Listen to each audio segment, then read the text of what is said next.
Time for bookmarks, and you might be familiar with today's bookmarks guest, but perhaps less so outside of his role as a reporter. Simon Marks is the president and chief correspondent of Feature Story News, which he set up almost 30 years ago.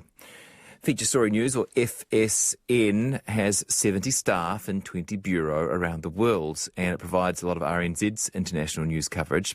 Listeners will be familiar with Simon's coverage of US politics across RNZ's news programs, including this one, and in particular Morning Report. And he joins us now. Hi there.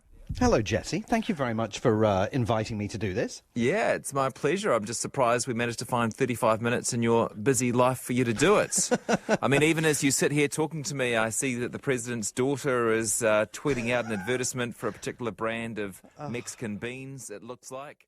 I mean, what do you say, Simon, to people, and I'm sure, you know, as a journalist you've got thick skin, so you won't mind me saying this to you, that pretty much every time you're on our show I'll get one or two texts from someone saying Simon Marks is biased against Donald Trump. Please get someone objective to talk about this. How do you answer that criticism? Objectivity requires you to look at a situation that you're reporting, whether you're reporting it in Washington, D.C. or Moscow or Baghdad or Caracas or any of the other various parts of the world where I've worked as a reporter. And it requires you to be honest with the audience when strange, surprising, unusual things are taking place. And what we've witnessed in this country since January of 2017, when Donald Trump moved into the Oval Office, is every single day precedent in Washington being broken. A president of the United States who actively seeks not to bring the country together in any meaningful sense, but to keep it as divided as possible. A president of the United States who seeks to keep everyone constantly off guard, who is threatening to the fundamental checks and balances that lie at the very heart of America's constitutional arrangements. As you know, he has waged war on the whole concept of a free and independent press. He has waged war on the judiciary. He has a completely scorched earth policy when it comes to working with Democrats up on Capitol Hill and some Republicans, including those that he really dislikes personally, like the former Republican presidential candidate Mitt Romney, for example. Were we as reporters not to point out that that was highly unusual in a country that prides itself and has done for decades, and of course is absolutely impeachable in this regard, but prides itself as being a beacon for democracy and a beacon for constitutional rectitude, we wouldn't be doing our jobs. I mean, if I go and quote the White House press secretary, and simply call her the White House press secretary without pointing out that this latest White House press secretary, Kayleigh McEnany, her predecessor, Sarah Huckabee Sanders, her predecessor, Sean Spicer, unlike every one of their predecessors, Republican and Democrat, regularly lie to the press from the White House podium. If I simply say Donald Trump's White House press secretary says this, that, and the other, that's implying there's an equivalence with every single White House press secretary that has preceded them. But there isn't. These are cut from a completely different cloth. And so I think that if you're going to do the job properly, you have to be ready to point out that many of the things that we're witnessing here fly in the face of traditional American democratic values. And that, by the way, is why the Republican Party is so riven with division over whether to line up squarely behind Donald Trump or not. And you run out of words to describe it, right? Well, I have words that are banned. When this all began, my wife actually said to me after about the first week of the Trump presidency, and she's a former television producer, so she knows a thing or two about broadcasting, and she said to me, you've got to stop saying extraordinary, and you've got to stop saying unprecedented. But everything that we've witnessed is extraordinary and unprecedented. So you do have to come up with sort of new ways of describing what's happening. I mean, there is also, there's a fun aspect to it as well. because the material with which we're working as reporters, I mean, we're never going to have some of this material again at our disposal, assuming that the United States returns, assuming that Joe Biden is right, and he may not be, that this is an aberrant period in American history, and it may not be, but if this is an aberration and somehow things swing back to a slightly more predictable and normal set of arrangements, I mean, the kind of material that we have at our disposal with which to create our pieces is suddenly going to seem very dry by contrast to, President Trump's latest interview on the Fox News channel or whatever it happens to be.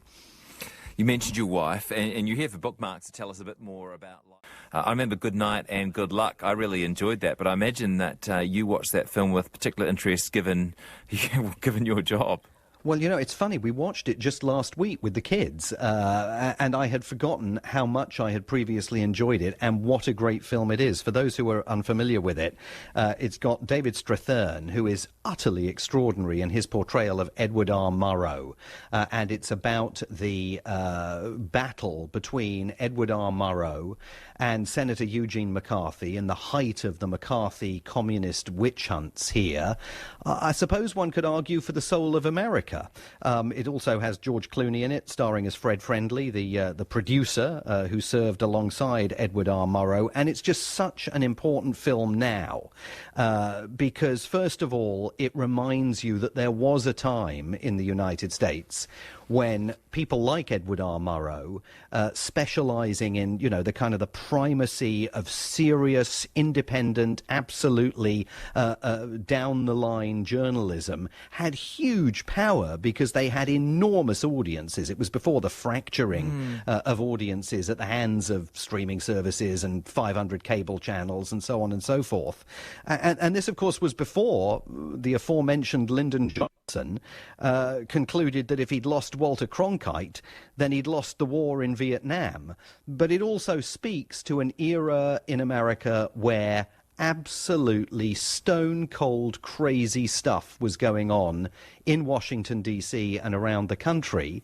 And thanks in very large part to the work of Edward R. Murrow, the country survived. And, we assume that the country is going to survive some of the slightly more curious stuff that's going on right now. But do you sense the shadow of that McCarthy era in Washington, D.C. in 2020?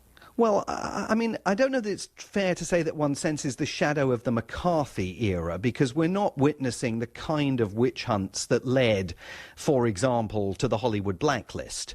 But I think that we are certainly witnessing a period when extremism and the views of people who previously would not have been given house room in the salons of Washington, D.C., or outside the darker confines of the internet, have gone absolutely centre stage and mainstream. And this is a process that I suppose you could argue began with John McCain making what he decided was the catastrophic decision to invite the governor of Alaska, as she was then, Sarah Palin, to be his running mate when he ran for the presidency. She then went on and was a leading figure in what used to be known here as the Tea Party, which was the first indication that the Republican Party was facing existential questions about whether it could survive as a unitary political party. What we're seeing now in Donald Trump's America and in Donald Trump's capture of the Republican Party, and it is a capture of the Republican Party, he doesn't share many of the core philosophical beliefs that have driven the party since Ronald Reagan was president.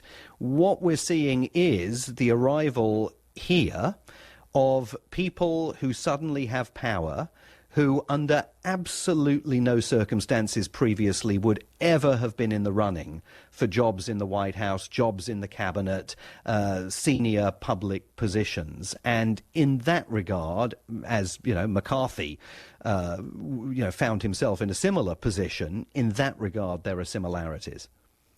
There's a movie here that you've recommended called 66, and it sounds like a great premise, although I haven't come across this one either.